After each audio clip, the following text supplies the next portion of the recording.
Stress. Outline of what happened there. Nathan in Benidorm, first foreign holiday with his friends. Lee, perhaps you can tell me the first you heard that something was wrong. Yeah, so the afternoon, the 28th of September, we were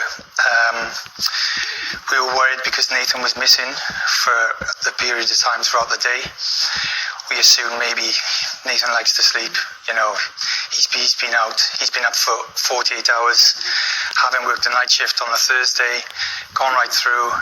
You know, he was high. He was very fatigued. Alarm bells rung. It got to around 4 in the afternoon. My mum and dad, they knew straight away. You know, something is wrong here. They then decided just to fly out. They knew something was up.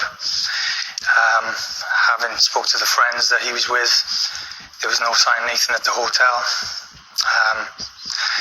And unfortunately, things took a turn for the worst, where the friends were at the police station. They had a bag, which was Nathan's, and he had to be identified from the tattoo which he had the day before on his torso of his son, Romy. Then we were alerted from that piece of evidence that it was Nathan. You know, it absolutely shook us. This doesn't happen to us. And yeah, we're absolutely broken from it. Nathan was found at the foot of a remote cliff on the outskirts of Benidorm in the opposite direction and some distance from the hotel he was staying at with his friends. The Spanish police said it was a tragic accident, and they closed the case with little investigation or support for you as a family. Now, Jonathan, this didn't sound right to you, did it? No.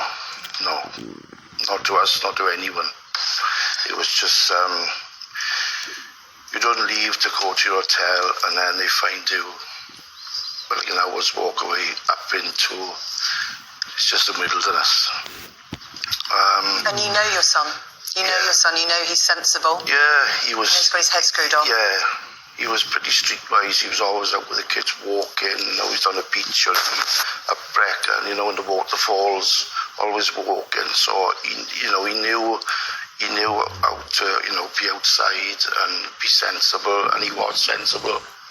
But he was a family man, not a party animal, which is, I think, what you as a family want to get across. Yeah. Completely, yeah.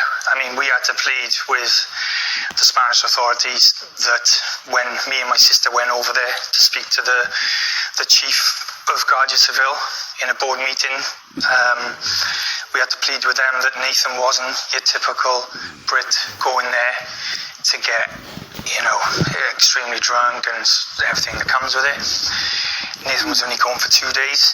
He jumped on with his friends last minute, and he had a great time, you know. And from what we've got back from the friends, from his phone, we could clearly see that he was there having a great time.